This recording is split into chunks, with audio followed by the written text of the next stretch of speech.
Olá, meus amigos, estudantes e curiosos, sejam muito bem-vindos ao Universo das Exatas. Muito bem-vindo a essa aula da matéria mais linda, mais maravilhosa, mais contagiante, empolgante, esplendorosa, divina, fantástica, endeusada, perfeita, magnífica, magnânima, a melhor de todas, que só pode ser a matemática. É isso mesmo. Felizes aqueles que se divertem com problemas que educam a alma e elevam o espírito.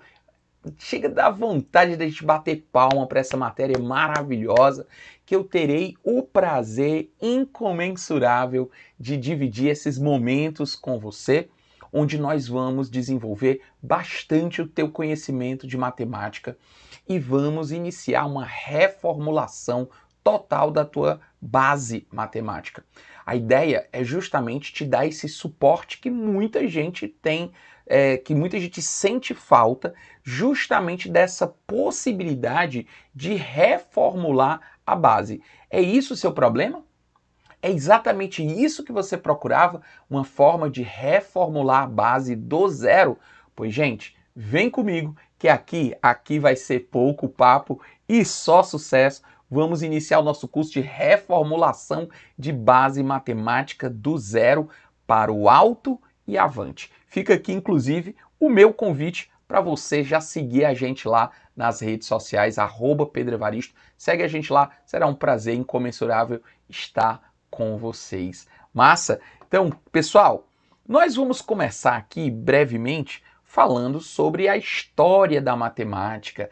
Olha, não sei se você parou para perceber, mas existe uma íntima relação entre a história da humanidade e a história da matemática. É isso mesmo. Gente, desde a época dos homens das cavernas existia uma necessidade da matemática.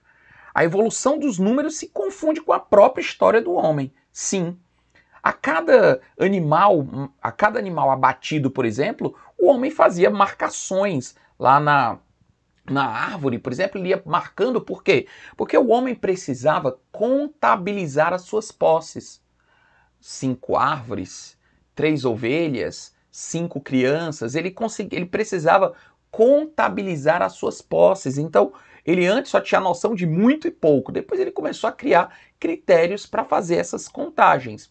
Então, se a gente começar a enxergar a matemática como algo muito mais interessante, que ela nos rodeia, que ela está no nosso dia a dia, nós vamos sentir aquela vontade de aprender. E o que eu quero gerar em você é esse ciclo do bem, esse ciclo virtuoso, essa vontade de aprender. Quanto mais a gente gosta da matéria, mais a gente aprende. Quanto mais a gente aprende, mais a gente se interessa, mais a gente estuda, mais a gente faz exercícios, e quanto mais gosta, mais assiste aula, quanto mais assiste aula, mais entende, quanto mais entende, mais exercita e mais aprende, e aí gera um ciclo virtuoso, um ciclo do bem. Então por isso que eu primeiro quero que você comece a gostar, a se interessar por essa matéria fascinante. E você sabe por que a gente aprende matemática? Vou te dizer ainda hoje. Vem comigo. Bom, continuando a história da matemática, por exemplo, a cada ovelha que o pastor ele ia colocando no pasto, ele colocava uma sacolinha com umas pedrinhas. Então ele criava um critério de contagem, e a cada ovelha ele botava uma pedrinha. Mas você imagina quando ele já tinha dezenas de ovelhas, ou mesmo centenas de ovelhas, como começava a ficar complicado ele carregando aquele saco de pedra. Então ele começou a contabilizar suas posses de uma maneira mais fácil. Ele criou um sistema de contagem. E vocês já pararam para pensar por que é mais fácil a gente contar as coisas de 10 em 10? Você já parou para pensar nisso? Por que a gente conta de 10 em 10? Ah, já sei. Porque nós temos 10 dedos nas mãos. É isso mesmo. Nós temos 10 dedos nas mãos, então era fácil ele contar 1, 2, 3, 4, 5, 6, 7, 8, 9, 10. Aí, em vez de ele colocar uma pedrinha, ele colocava um gravetinho. Mais 10, outro graveto. Agora, quando eram 32 ovelhas, ele botava 3 gravetos e 2 pedrinhas. Quer dizer, bom, a pedrinha vale 1, o graveto vale 10. Então ele começou a criar sistemas. Gente, isso é tão verdade que em várias partes do mundo Civilizações que não tiveram contato criaram sistemas de contagem que contavam as coisas de 10 em 10.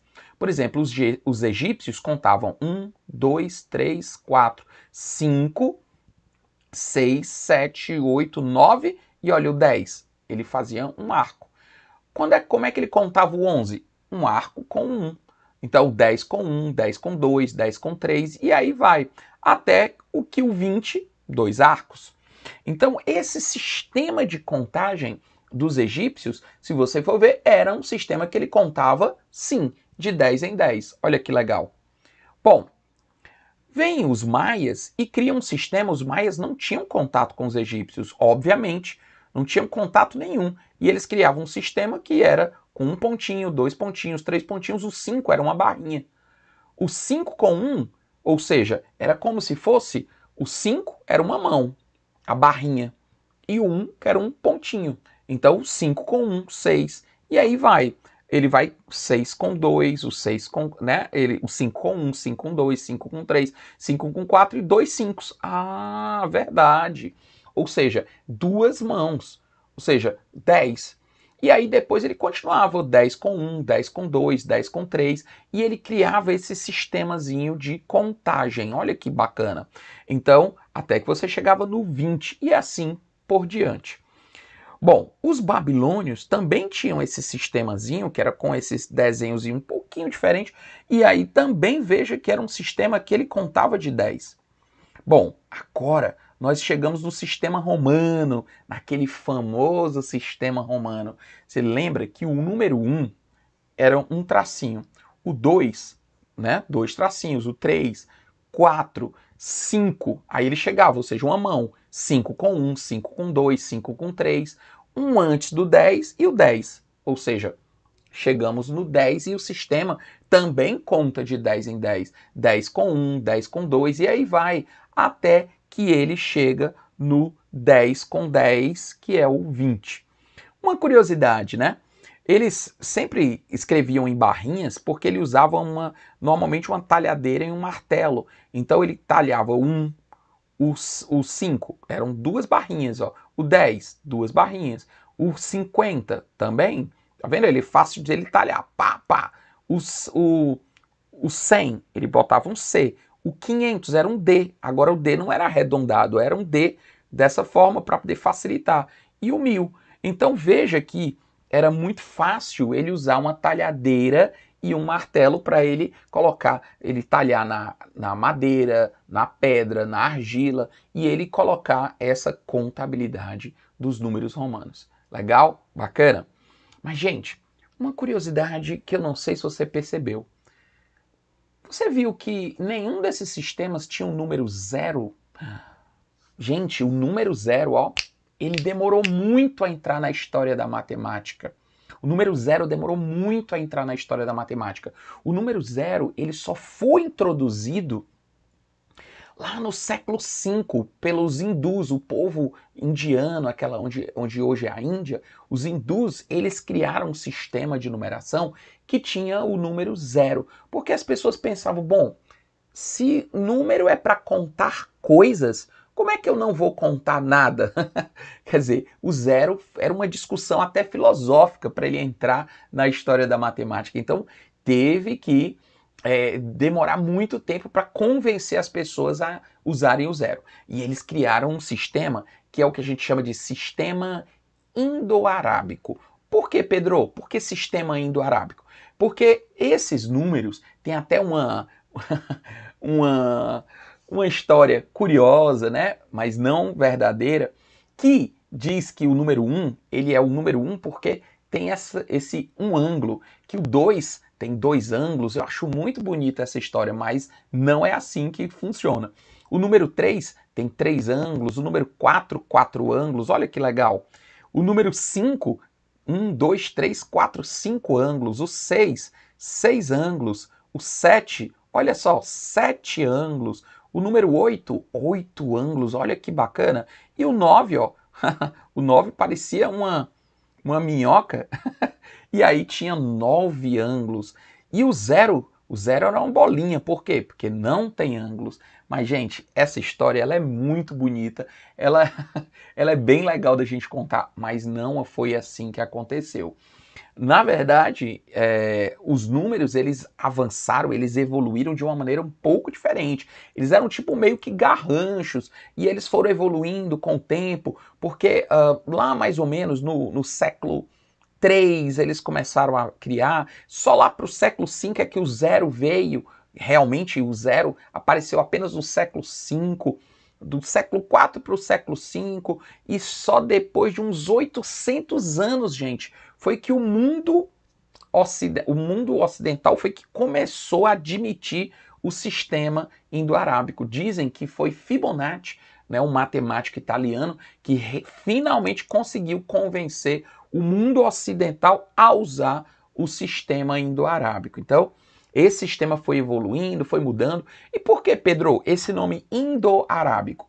A história é porque existiam muitas guerras, muitos domínios de civilizações sobre outras, e os povos árabes, eles tiveram guerras contra o povo hindu, e nessa história roubaram riquezas culturais, riquezas materiais, e nessa história trouxeram esse sistema de numeração que eles levaram para os seus sábios estudarem e disseminarem.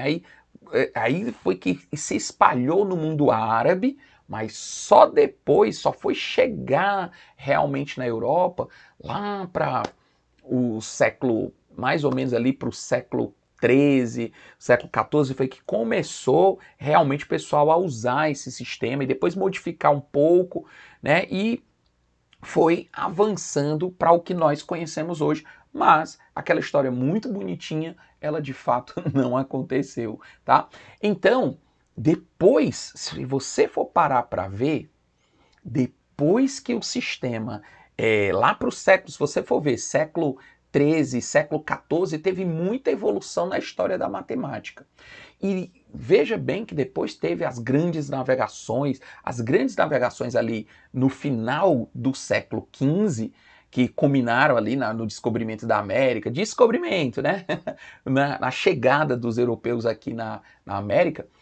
Essa chegada ela só foi possível por quê? Porque desenvolveram técnicas de cálculos para as navegações, através de cálculos matemáticos. Tinha aquela história da escola de Sagres, o pessoal estudava muita matemática para poder fazer o cálculo usando os astrolábios, usando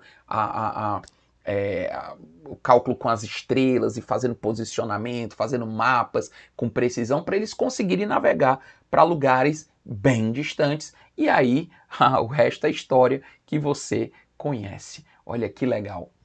E por isso, pessoal, é que tão bacana a gente conhecer um pouco sobre a história dos números, porque à medida que a gente entende sobre a história dos números, a gente começa a gostar mais e mais da matemática. Certa vez me perguntaram, até há poucos dias, professor, quem foi a pessoa, né, eu escutei até foi na internet, me perguntaram, quem foi o infeliz que inventou a matemática? Gente, se a pessoa acha que deveria viver sem matemática, ela está meio que desejando viver nas trevas, ela está desejando viver nas cavernas. A evolução do homem se deu muito por conta da evolução da matemática. As ciências, como a física, a química, a biologia, elas têm uma base toda solidificada na matemática. A matemática que permitiu o avanço dessas outras ciências. Então, é muito importante que a gente tenha essa consciência de que a matemática ela é muito importante. Mas muitas vezes no colégio, se você for ver, a gente não teria hoje energia, a gente não teria computadores, nós não teríamos celular, nós não teríamos comunicação, nós não teríamos carros, nós não teríamos máquinas, nós não teríamos carros, nenhum objeto assim existiria sem a matemática, como nós vimos, a gente estava nas trevas. Então, assim, tem que querer muito bem a matemática. E é esse carinho, esse amor que eu tenho pela matemática que eu quero passar para vocês. Mas para que você abra sua mente, expanda sua mente e diga: agora eu vou aprender. Pode dizer para você mesmo, agora eu consigo. Eu vou ensinar para vocês técnicas para vocês fazerem contas de cabeça, para que vocês possam avançar na matemática de uma maneira muito gostosa, muito prazerosa, entendendo de fato o que estão fazendo. Esse é o ponto. Eu quero que você entenda o que é que você está fazendo, que não simplesmente decore as coisas. Eu quero que você compreenda que o óbvio só é óbvio para os olhos preparados. E eis que estamos aqui para prepará-lo rumo ao seu sucesso. Certa vez me perguntaram, professor, para que eu estou aprendendo matemática? E aí eu vou dizer logo para você agora.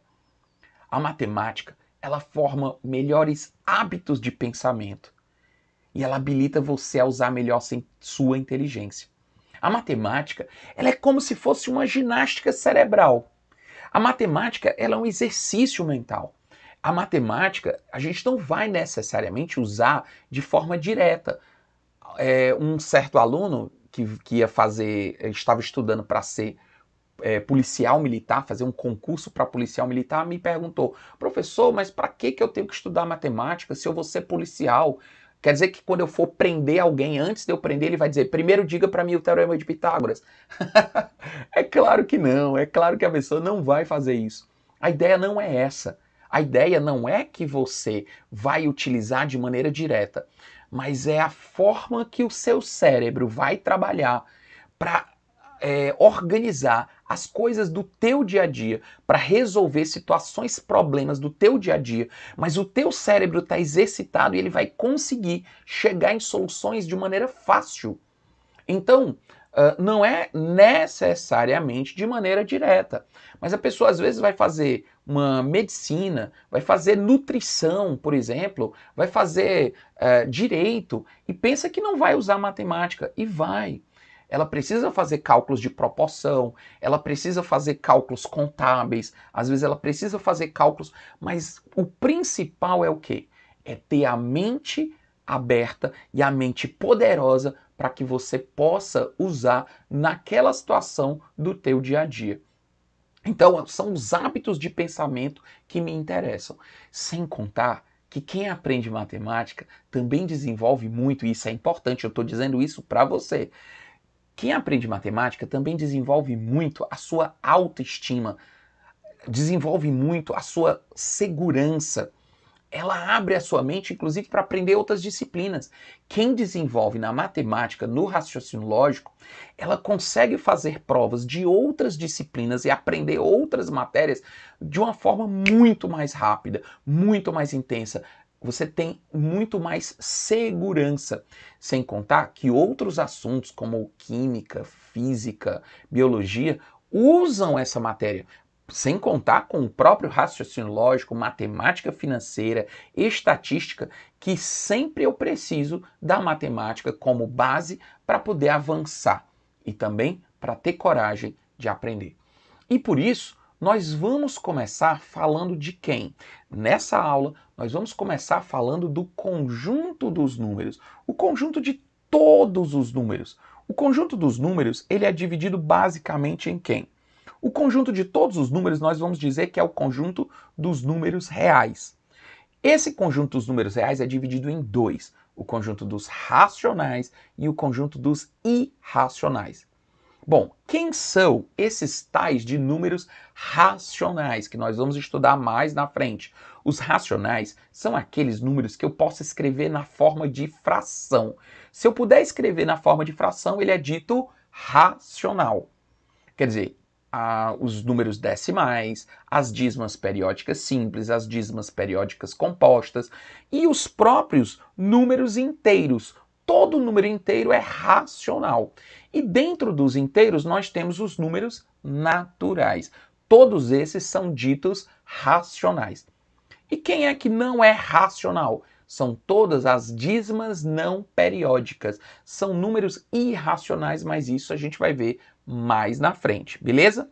Bom, vamos falar primeiro dos naturais. Como o nome já diz, natural é da própria natureza do número. Para que criaram os números? Para contar as coisas. Os números foram criados para contar coisas. né? 3 crianças, 8 árvores, 5 ovelhas, contar coisas, porque os homens inicialmente criaram os números para contabilizar as suas posses. Lembra disso? Muito bem. Então, todo número natural é o número que é inteiro, não é quebrado, é inteiro, e positivo, além do zero. Muita gente tem dúvida. Zero, professor. Zero é par, é ímpar ou neutro? Gente, o zero, ele é neutro em relação à soma. Ele é neutro em relação à soma. Ele nem é positivo, nem é negativo. Ele é neutro. Mas o zero, ele também é par, viu? Cuidado, o zero, sim, é um número par. E é engraçado que até me perguntaram esses dias, que estavam brincando, uns alunos falando, né? Ah, a gente estava fazendo uma coisa de par ou ímpar, e aí deu zero. E aí o aluno dizendo que ficou teimando com os outros que zero era par, e eles dizendo que não. Ele disse, mas eu já tive aula de raciocínio lógico de matemática com o Pedro Evaristo, ele disse que zero é par. Aí ele mandou uma mensagem para mim, eu confirmei para ele que zero é par, e expliquei por que o zero é par, e a gente vai falar isso mais na frente. E nós chegamos realmente na definição. Zero, sim, gente. Zero é par. Guarda essa daí. Bom, agora nós temos os números inteiros. Quem são os inteiros? Como o nome diz, é aquele que não é quebrado. Zero é par, certo? Zero é inteiro, zero é natural, mas o zero nem é positivo, nem é negativo. Zero é neutro em relação à soma, ele é um número nulo. Beleza. Só que os inteiros, como o nome diz, eles não são quebrados. Eles não são quebrados. Só que eles são números que foram criados para resolver situações provavelmente situações contábeis. Imagina que uma pessoa queria contabilizar suas posses, ele tinha direito a pegar, por exemplo, 5 maçãs. Veja bem, ele tinha direito a pegar 5 maçãs. Só que ele foi na venda do seu Zé e pegou 8. Aí o pessoal disse, não pode, essa conta não pode. Como é que pode? De 5 eu tiro 8? Não dá.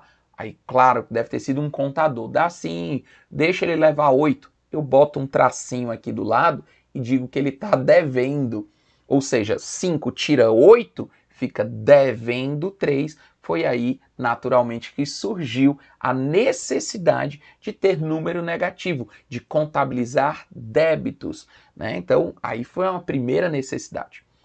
E dessa forma, a gente começa a falar sobre esses conjuntos dos números, esse assunto muito bacana, esse assunto muito gostoso, mas para a gente introduzir muito bem esse assunto, eu vou falar ainda dos números, dos chamados múltiplos, divisores, vamos falar de MMC, MDC. Quando a gente fala de conjunto dos números, eu abro um leque para muitas coisas, das operações com esses números, as regrinhas de operações, somar, subtrair, multiplicar, dividir. E nós nos propomos, nesse curso, como eu falei, a reformular a tua base do zero. Então, você vai aprender nas nossas próximas aulas justamente o quê? Somar, subtrair, multiplicar e dividir com números inteiros, somar, subtrair, multiplicar e dividir com números decimais, ou seja, com vírgula. E você também vai aprender a somar, subtrair, multiplicar e dividir com fração. Então a gente vai brincar de muitas formas de como fazer essas contas e principalmente como ganhar tempo, como fazer essas contas mentalmente. Quando você às vezes diz assim, 4 vezes 0,25, aí a pessoa diz, dá 1. Por quê? Porque nós vamos criar técnicas para isso ficar fácil. Nós vamos criar técnicas para você entender porcentagem de cabeça. Vamos fazer técnicas para vocês desenvolverem muito. Então, fica aqui o meu convite para você seguir essa jornada de conhecimento. Nós estaremos juntos construindo o seu conhecimento sempre para o alto e avante. Vem com a gente.